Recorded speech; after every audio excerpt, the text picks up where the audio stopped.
So my name's Daisy and I am Albie's mum. So we lost Albie to SUDC. So I'm going to chat about that and what I think bereaved parents deserve. Hi, welcome to Room to Grieve podcast. We're your hosts, Karen and Beck. Grab yourself a cuppa, find a comfortable spot, and we'll journey through grief together. Thank you. And thank you so much for being with us today. We really appreciate you coming on and talking to us. And I'm going to get you to send me some pictures after this, and I'm going to share some really lovely pictures because your little boy is just so beautiful. He's We gorgeous. were just saying how gorgeous he is. And Thank you.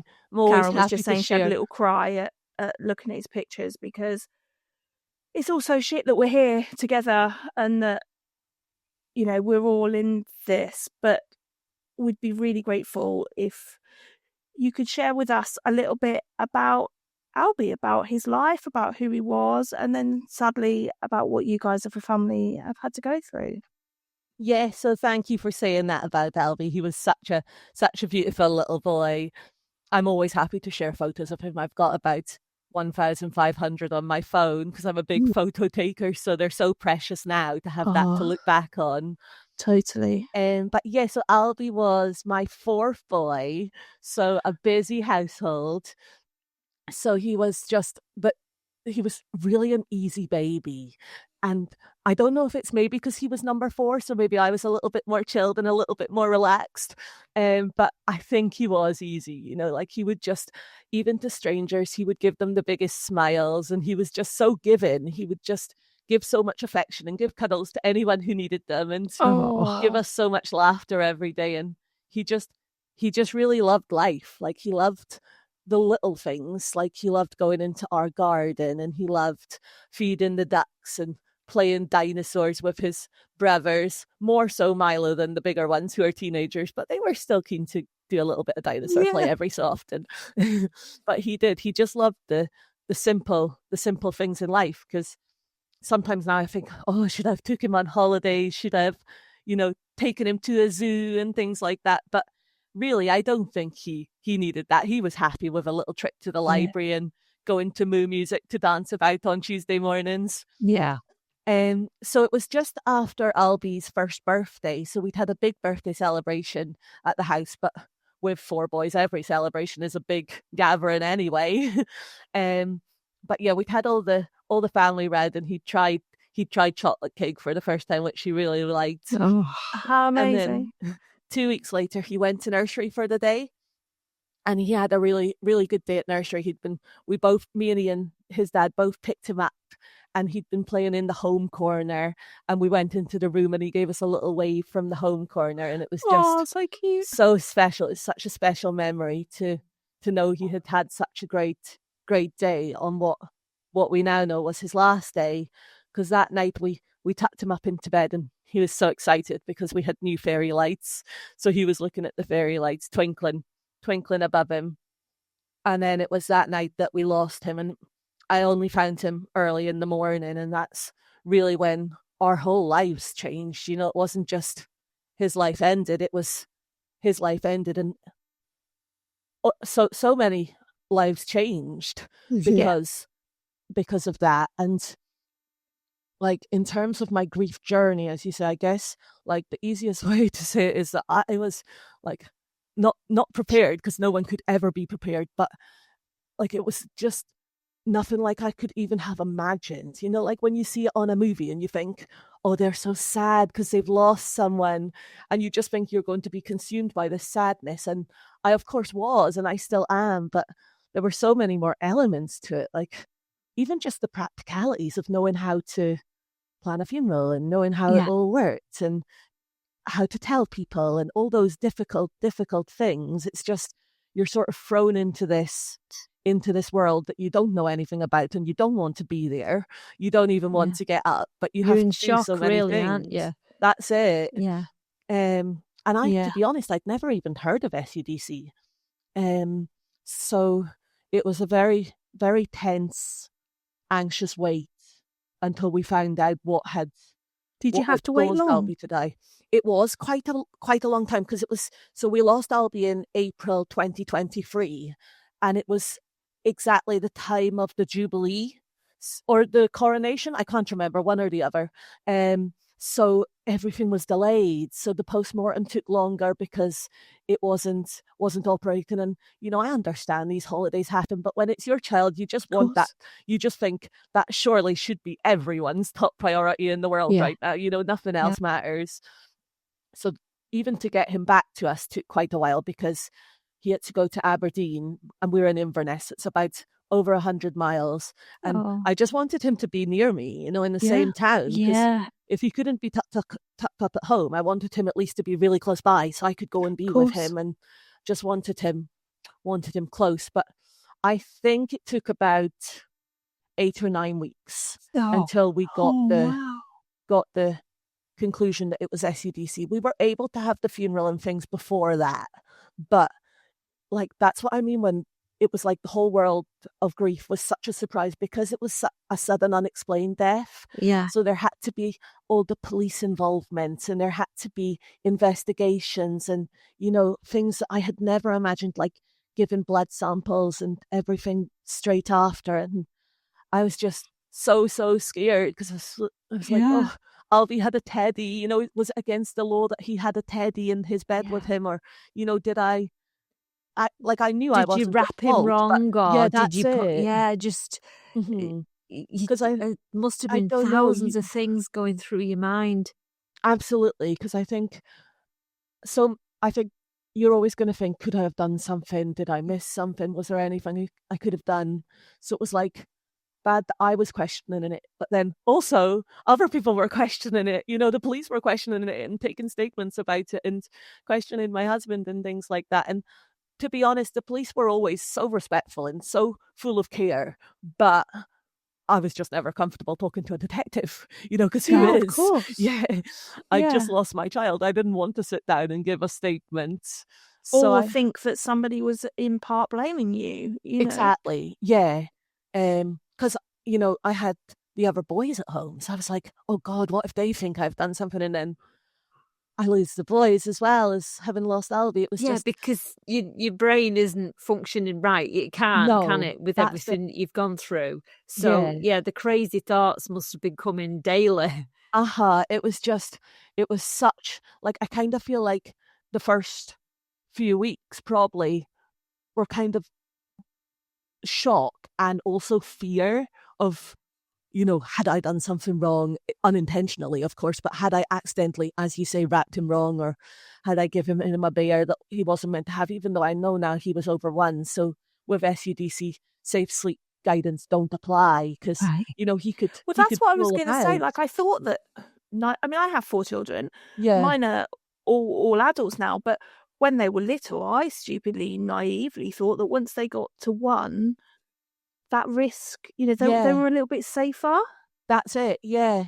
Because I did also, because I was so cautious when they were little to follow safe sleep and, make sure their feet are touching the bottom of the bed and everything like that. And as I say, I'd not actually heard of SUDC, and it's only since losing Albie I learned that it's actually the 4th leading cause of death for 1 to 4-year-olds.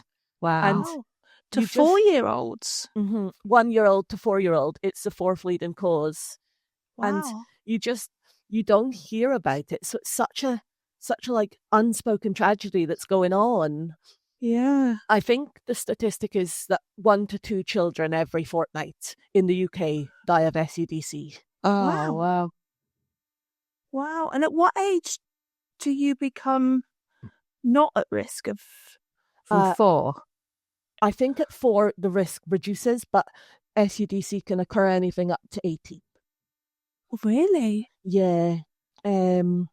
And it's so sad because it's only I actually got the GP to go over the postmortem with me because I just thought I don't want to sit at home and read that by myself at the kitchen table, me and Ian just trying to sift through all this medical jargon. So the GP went through it with us, which was really helpful, but they just always explained to me, oh, it's the same as SUDC. And I know it has similarities, but I just wish someone had told me at that point, there are no known risk factors. There's nothing you could have done. No. There's no known preventions to it. And it was only after seeing a show on Panorama about SUDC, which I didn't even realize at the time, because I don't think it was called that. I think it was called something else. But they spoke to the charity SUDC UK. And I was like, oh goodness, they know everything about it. They're the people they're researching it, and they're supporting families with it. And I wish I'd been directed to them just to gather more information on what took Albie from us. Because so you had nothing like that. You had no signposting to anything like that. Not to SUDC UK, who would have been great for the information about the specific cause. We were very lucky that we got a lot of support from a Scottish charity, Held in Our Hearts, who are so I've seen great. you mention that. They've been really, really, really helpful, and it's so good being able to get like face-to-face counselling and things like that. Yeah. So they were incredible. But it was when I got in touch with SUDC UK that I learned more about SUDC. And that was probably almost a year after losing Albie. And it was only then, I think, some of that guilt sort of lifted to know, okay, it currently is not preventable or predictable. So, if they can't prevent it or predict it, I couldn't. No. There's nothing I could have done. Giving him that teddy wasn't the cause, because I was just too scared to ask anyone that. I couldn't say to the police, was that against the law? Yeah. I just can't imagine kind of what must have gone through your head with so much going on. Like you're saying, it took so long to all get sorted, and you still had 3 other children to manage all at the same time. That's like, and all their emotions and That's it. and day-to-day life, and and have they all, I mean, I know with my children have all reacted very differently. Have you found that with yours, that managing their grief has been a bit of a balancing act? Or so I've got 2 teenage boys, Caden and Jacob, and they did manage it very differently, because Caden's always been very much a talker and very open about everything, whereas Jacob was more closed off. And I think, I'd never dealt with grieving teenagers before, but neither of them went into school crying and saying they were emotional about this and emotional about that. So I kind of feel like maybe it got missed a little bit, just how much they were struggling, because I don't think teenagers do grieve, or I don't think any of us grieve in the typical grieving way, really. No. Is there a typical way?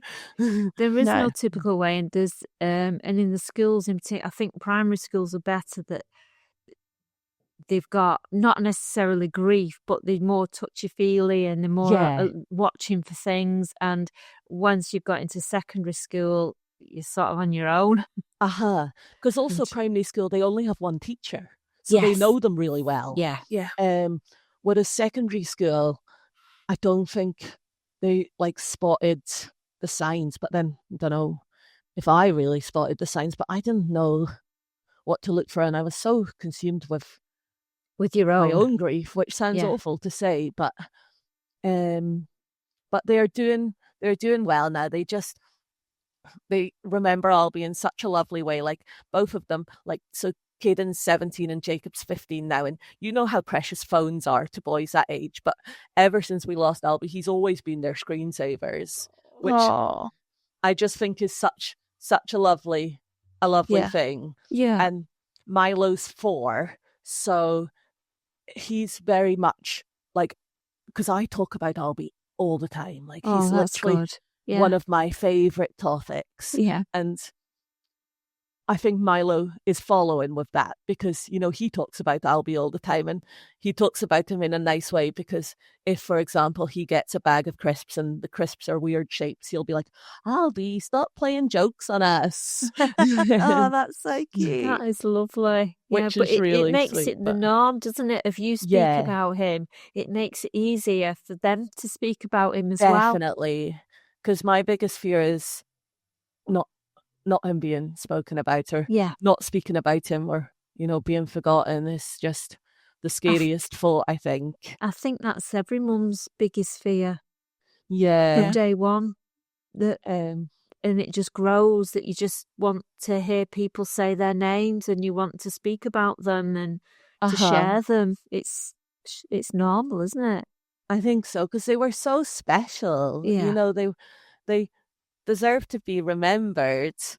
And it's just like, it feels like my job now as his mum to do that, because he is not here to, spread his own legacy on the world, so I feel like it's kind of in my hands to help him do it. Yes. Yeah, definitely. Definitely. I totally agree. And we're the same. And that's why we do a lot of what we do. How did you find people reacted to you upon hearing the news? Like, to be honest, when I look back on those first few days, it's like before the funeral, there's a lot I don't actually remember. Like, I don't remember telling all that many people. Like, I know I did, but I can't actually remember like the specific conversations and things like that. Right. And I remember people would always ask me, what happened? And we, of course, didn't know. No. So that was very, very difficult. I think I was just saying he passed away in his sleep, because I was going to say, how do you answer that? Because, like, I find when people say to me, when I say my son died, and people say, how old was he? And I feel like, does it matter? I know. Like, are you going to be more sad if I give you one specific age? Like, at what point do you warrant that? I don't know. Yeah. I just find it a really weird question. I suppose that would only be people that don't really know you. Maybe. Because friends, when you're telling friends, like Daisy would be telling friends, because nobody would be expecting you to ring or whatever to say that news. There's not many things they can ask other than how, why, and they'd be in shock. They would be in shock. Yeah. And also, I wonder, what could they say that would be like a right thing to say or a helpful thing to say? What is there? Nothing is. No. And I don't know about you. I never know how to answer when somebody says, "Oh, I'm sorry for your loss." I just go, "Thank you," because I still don't know. Nearly 2 years, I don't know what to reply to that. No, I know. Like, I think I always just reply with a compliment about Albie. I'm just like, oh yeah, he was really great, because whatever people comment to me about Albie or Albie passing away, I think I'd always rather they make that comment than say nothing. Yes. Because I hate it when people just don't include him in the conversation or don't. So I now have another little baby, Bodhi. But I always say, he's got 4 big brothers. And I always will say that I've got the 5 boys. Yeah. Because a few people have said to me, oh, it must be a lot with 4 boys. And I'm like, 5. And quickly correct them. Yeah. But, I think I'd always rather people say his name and at least try to include him and bring him up. Yeah, because that correction, straight away, you can bring him up, can't you? You can talk about him. Yeah. It's sort of, it's sad, but it's ideal. You think, oh, yeah, you can get Albie's name in and you can just, do you feel like that? Do you like to say their names, or is that just, am I a bit Albie obsessed? No, you are of course definitely not Albie obsessed. Albie obsessed. I'm not so good at doing it with strangers, but with family, I always find a reason to remember, and talk about even if it's Emily would have liked that, or Emily did this. It's just something. It's just saying the name, isn't it? Yeah, that's it. It's special. It is. And why shouldn't we? That they're our children. Yeah. Like, we say our other children's names multiple times a day, so it would be strange if we didn't say one of their names. We'll listen to other people telling us their children's names, and so why can't we? I know, because I remember feeling it like the opposite way, where when I was pregnant with Bodhi, And I just felt like people were so excited that I was pregnant, and they were so interested in the pregnancy and pictures. I was delighted to be pregnant. I was so happy to be pregnant, but I felt like people only wanted to talk about that. And I think now looking back, it was like they were just so glad to have something happy to cling on to and something positive to discuss with me. But like I even had it written on my birth plan, happy to discuss Albie, because I didn't want him excluded from Bodhi coming. You know, he's his big brother. So yeah, definitely. And how has it been putting Bodhi to bed every night? Like, how do you? I imagine that's hard. That's right in with the difficult question, Beck, isn't it? Sorry, it's okay. Yeah, but like, it's hard. I just imagine that's just been really tough. Yeah, like we've got a monitor sock, which does bring me a little bit of comfort. It was very expensive, but money well spent. So it monitors his heart rate and his oxygen, and sets off an alarm if it ever were to dip too low. Oh, okay. But like I've never, if he's sleeping, someone is next to him. Like while I'm on this this podcast, Ian, my husband, is next to him. So he doesn't really, I'd never, maybe I will, I can never say never, but I don't leave him alone in the room to sleep. Like when he goes to sleep, I just stay in the room with him. Yeah. Because I just wish I had been awake when Albie needed me. And as much as I can, I'm going to just try and make sure I am there for the boys now. Yeah. That's your coping mechanism, isn't it? Of them going to bed.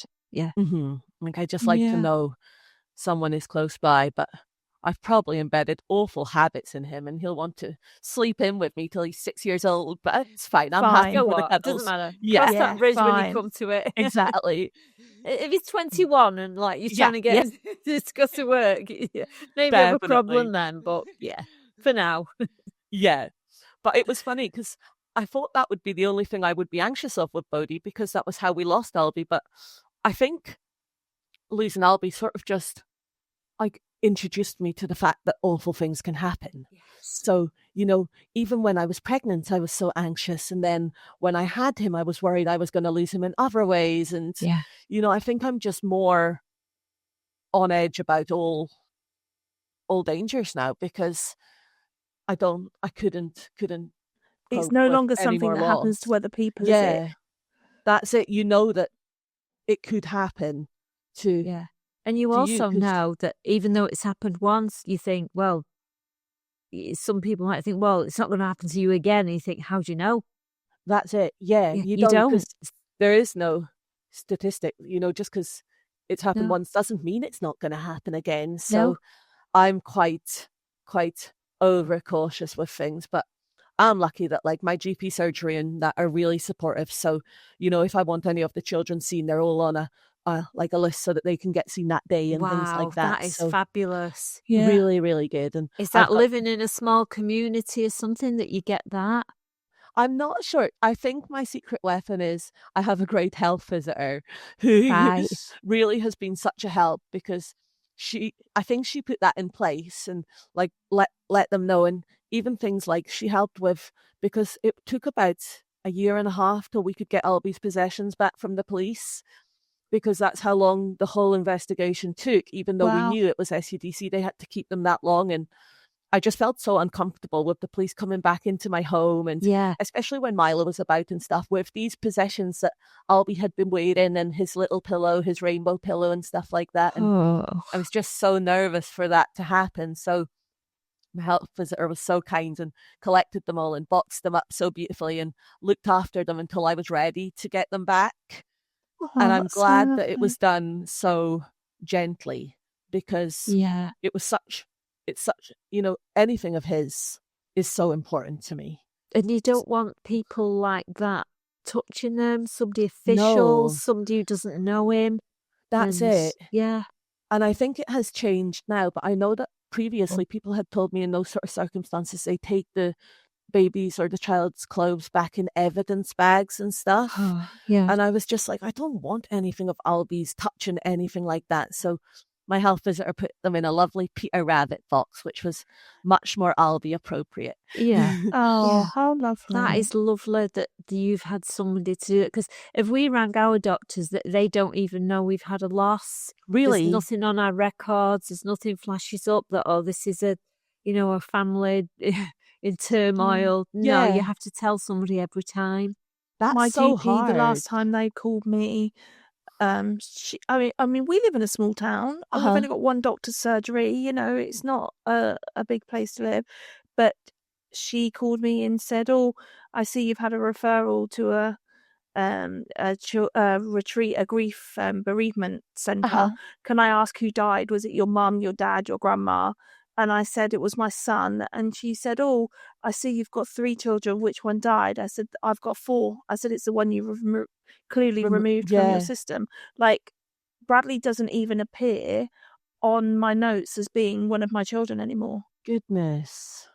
Yeah. It's so harsh, that sort of thing, It is isn't harsh, it? but Emily is still on our record. If you go and ask my GP, it says, "Are you asking for yourself or for Niall or Emily or your husband?" And I'm like, oof, I can't ask for a name to be removed, but it still hurts. Yeah. So just little things like that are put into place by your health worker it's amazing, isn't it? The Makes such a difference that can bring to you and how you can then continue to go through life. It does make such a difference, those small little practical things, because that's what I really, really struggled with early on, because one of the things SUDC UK are pushing for is that, so they've got an every campaign. So it's got, I think it's, if I can remember the points, every child deserves to live. And so they're funding research and looking into that and things like that. And they're doing amazing. And they're, I feel like they're going to figure it out. I feel like one day they're going to get there. But I believe worldwide, there's only been 100 studies into SUDC. Whereas SUDI, I think it's about, is it 13,000 or 130,000? I'm not sure, but I'm so glad they've done them into SUDI. I think it's great because that's helped, and it's gave some information and some knowledge on that. But the fact there's only been 100 for all children 1 to 18 is just so unfair. So they're pushing that, which is wonderful. But I feel like I can't help with that at all because I don't really know anything about science. I don't even have higher biology. But we all pick our thing, though, don't we? We all pick our purpose. That's it. And there's a lot of people that we know that do like brain tumour charities and so. I can't do that. Yeah. That's not my thing. I support it financially, but you have to pick your purpose, don't you? You have to. It's got to be something that settles with you, that feels right and personal to you. That's it, absolutely, because we can't all be scientists, No. but not everyone could do what you guys do. So no, it's just finding your thing, isn't it? Yeah, because their other thing they want is for all families to be bereaved, to be supported after a bereavement, and that's where I feel like immediately we didn't really get a great support because we didn't really have one person. So Albie obviously died at home, but we were still taken to A&E for the police interviews and for a consultant to examine him and stuff like that. And after me spending the time with him there, I was just taken home. And then the police stayed in the house for a while until they were told they could leave. But I didn't have anyone I could call to say, how do I follow up when Albie comes back from his postmortem? Or how do I organize a funeral? Or, I'm really struggling to sleep. Is there anyone that can get me sleeping tablets?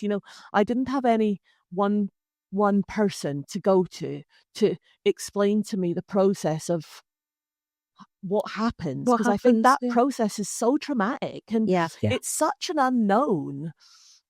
And I was having to phone up the postmortem and all the time because I was so impatient to get him back, and I was like, is Albie ready to come back yet? Is Albie ready to come back yet? And I don't think it should have been me that was having to do that. I think someone else should have done that for me. And even small things like, or not small things, even things like when the postmortem came through, having someone organised for someone to go through it with me instead of me having to think, oh, which GP do I know? Just having that key worker, because we didn't have that at all. And to have that person would have been such such a help just to guide you, not only emotionally, but practically as well. And not for long, you know, even just to guide you for those, you know, till, I don't know, just when a few you days, yeah, anything. exactly. You know, or like just till you get them back, or till Yeah. the funeral or something like that. And it wouldn't have to be every day. It would just be a contact number you could have. They could come and visit you a few times. Yeah. And it should be like a person, not online help, or, you know, you having to phone a number to find out. Real person. Is that pushing it a bit, Daisy? I know. But I just think that would have made such a difference to us. And I could have asked them all the questions I was so scared to ask to the detectives, because I had nothing to hide, but I was still racked with guilt because my child had died and I didn't know why. Yes, that fear must have been horrendous. And I just wish I'd had that independent person who could have guided me and Ian on those first few weeks. Yeah. Bradley died in a hospice. He didn't die at home. But obviously, you know, leaving the hospice without him was incredibly hard, and kind of coming home and just knowing that we didn't have him was just really hard. But then we got a phone call 1 or 2 days later from the hospice that just said, your appointments are 2:00. You need to go to births, deaths and marriages and register his death. And it was like, oh yeah. And neither, like my husband and I, had even registered that was even something that we needed to do. And they were just like, yeah, your appointment's at 2:00. You need to be there. And kind of going to the opposite scale, isn't it? Yeah, it was just like, oh, that's a bit weird. And then we didn't know where the place was. And yeah, that felt really stressful, because then you're driving around a city trying to find somewhere to go. And then sitting in that room and having to go through all of that, it all just felt so surreal and all completely unexpected. And like you, I think if there had just been somebody, you know, a bit like when you have a baby and you come home and you've got a midwife or a health visitor or whatever, you know, like just somebody that just... I mean, I've never thought of that before from what you've just said, because I think I'd registered in the last 5 years, I've registered about 4 deaths of family, and I knew where to go. And I'd never done it before. The funeral director is a good friend, and she actually came within half an hour of me ringing her on Sunday lunchtime. She came to the house straight away, and she, even though I'd done it all before, she was so gentle and so professional, and just said, no, this is what you need to do now, Karen. You do know this. And she even arranged, I said, I can't get through to the registrar. She went, right, let me do it now. And she did it. And she went, can you go in tomorrow? And I went, yeah.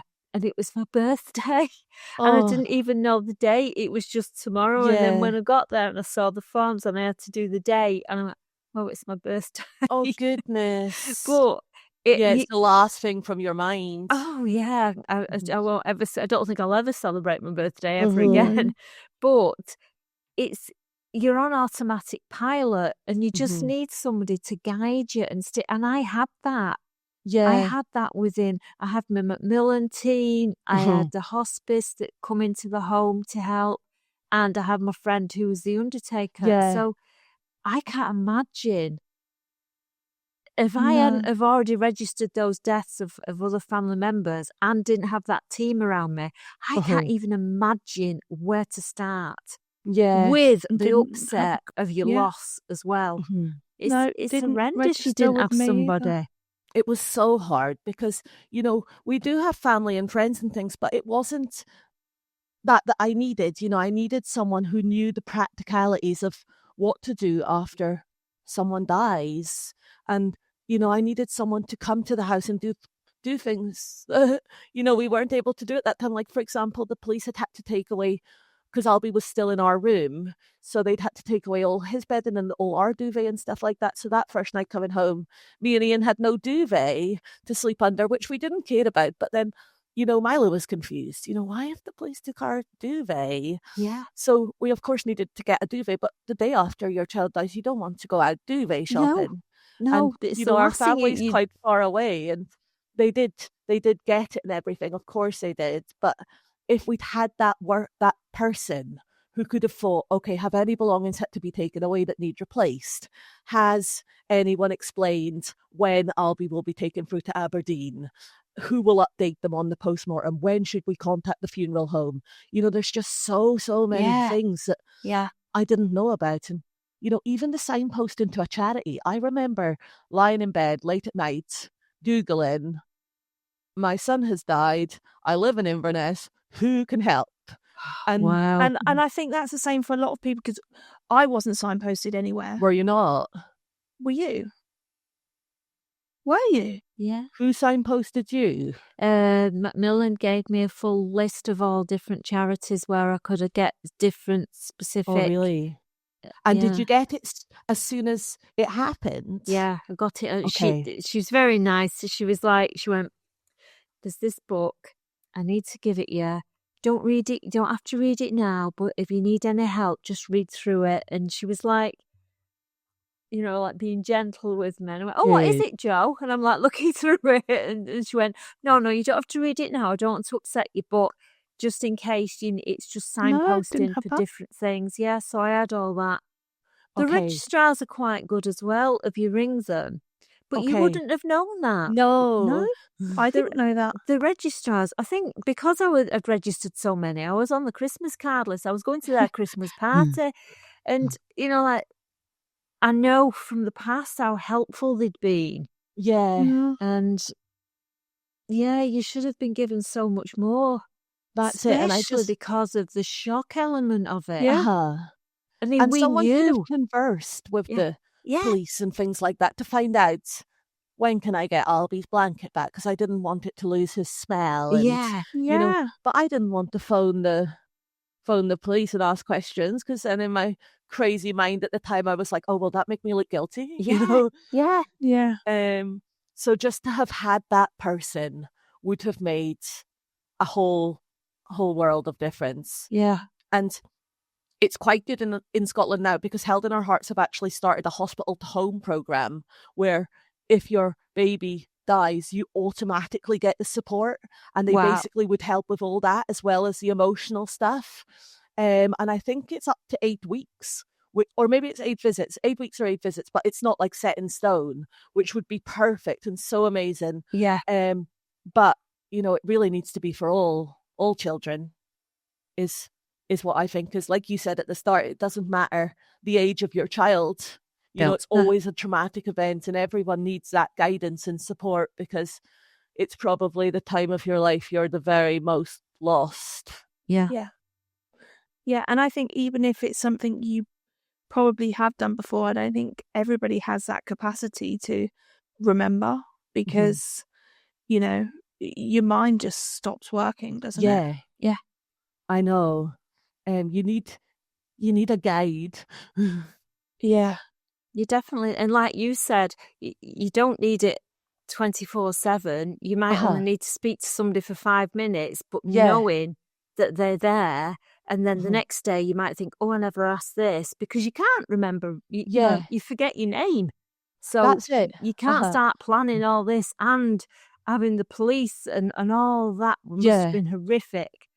And just somebody there at the other end of the phone, a real person, like you said. Yeah, for the whole picture, you know, the practical stuff and the investigation stuff and the postmortem stuff and funeral stuff, but also the fact that you are heartbroken and you've not slept for days, and you don't know how to explain to your children's school what's happened, and you know, like, for all those things is, and you want to stay in bed, but you've got to get up because you still have to mum. You have no choice.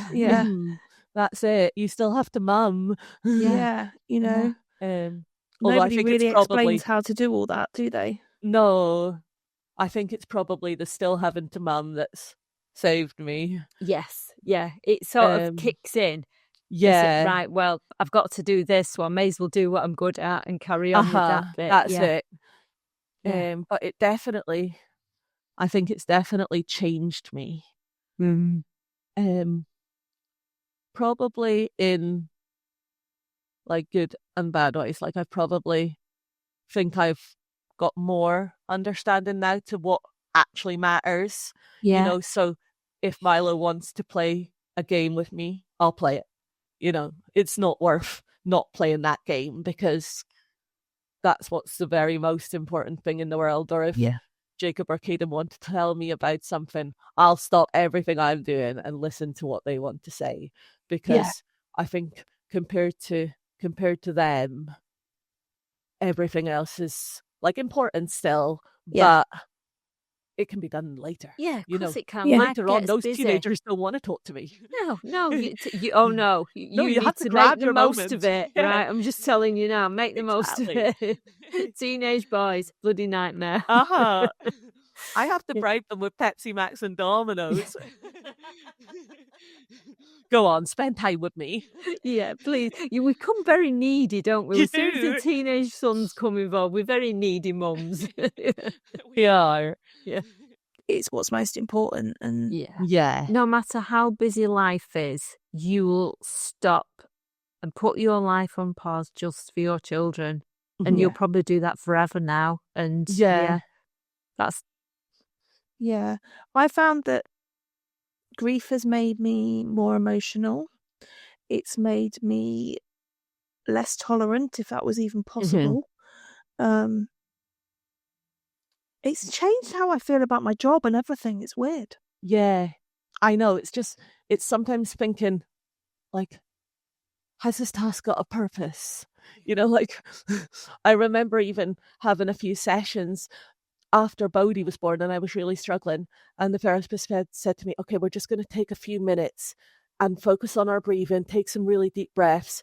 And I was like, this is really a good use of my time. You know, I just couldn't see that was a good value. You know, what was going to be a good outcome of me, when it was a great outcome, because, you know, I took a few moments to myself and took a few deep breaths, which I really, really needed. Yeah. But it's just thinking, is this really a valuable thing to be doing with my time? Because you're so aware that time is so precious and we're so lucky to be having it. Yeah, because I'd be going, no, I don't need to breathe. I've got this list. Can I just go through my list? And she'd go, why? Why do I need to breathe?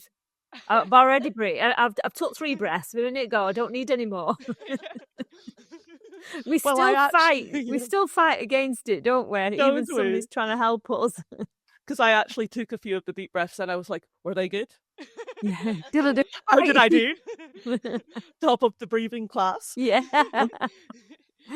So it's difficult because your whole values and your whole priorities and everything have completely shifted. And the boys have always been my priority, but I would, especially when Caden and Jacob were little, I was very career focused and I was so just working the long days and working the hours and things like that. And I thought, oh, this is great for them to see.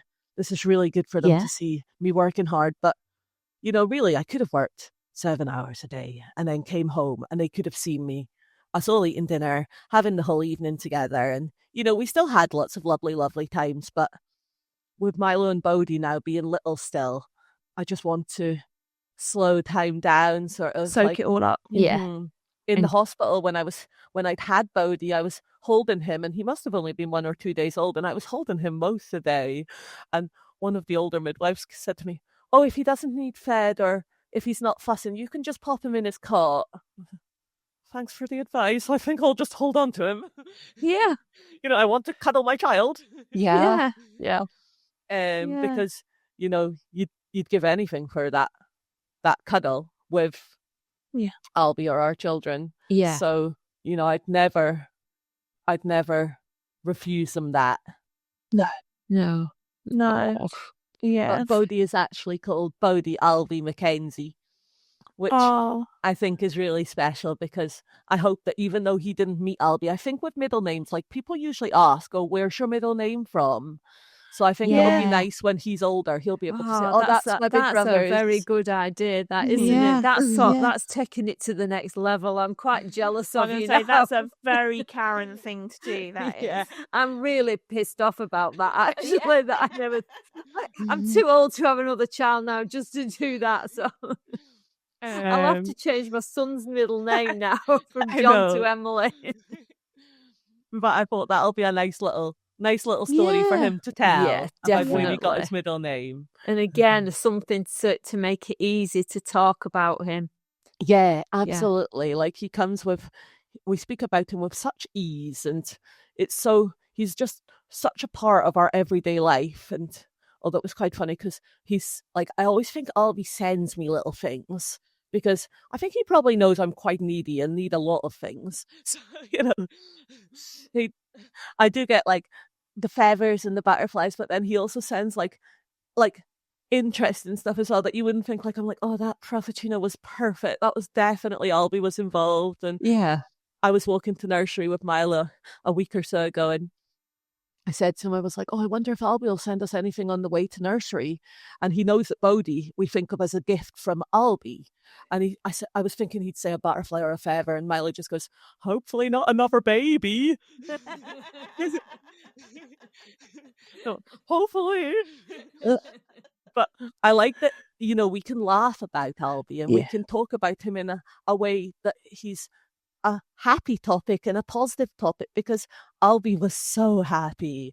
Like, he had such a giggle that when he started to laugh, he just couldn't stop laughing, and it was so infectious, and he never made anyone sad. So, like, I don't think he would like to think of us all really, really sad about him, because we are, of course, so sad that he's not here. Yeah. But he himself only made us happy, so that's so lovely. That's so lovely. Have to just remember the times he was here. Yeah. And luckily I have those 1,600 photos to remember them all. Oh, thank you so much for sharing Albie with us today, and for sharing your journey too, because it's so helpful to talk about these things, and I think other people just find that common connection in other people that get it, and it really helps people not to feel so alone. And it's really interesting to hear the statistics around SUDC, because I wasn't aware of any of that. I mean, part of me says I'm quite glad I wasn't, because I think I'd have been a neurotic, nervous wreck. Yeah. But that's it. We were all blissfully naive about things before these things happened to all of us, know. Yeah. And any loss, it just changes you, because you think, oh my God, it's happening so much.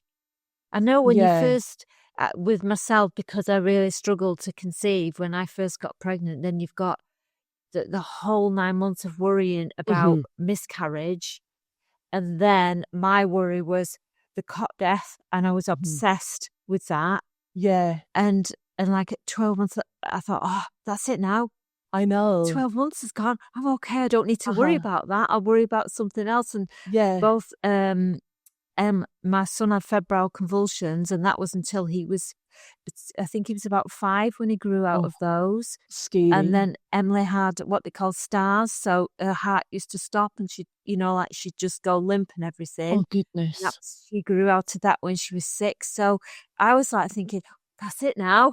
Yeah, ticking the things off. That you need to be worried about, but really, it's constant worry, isn't it? Isn't it?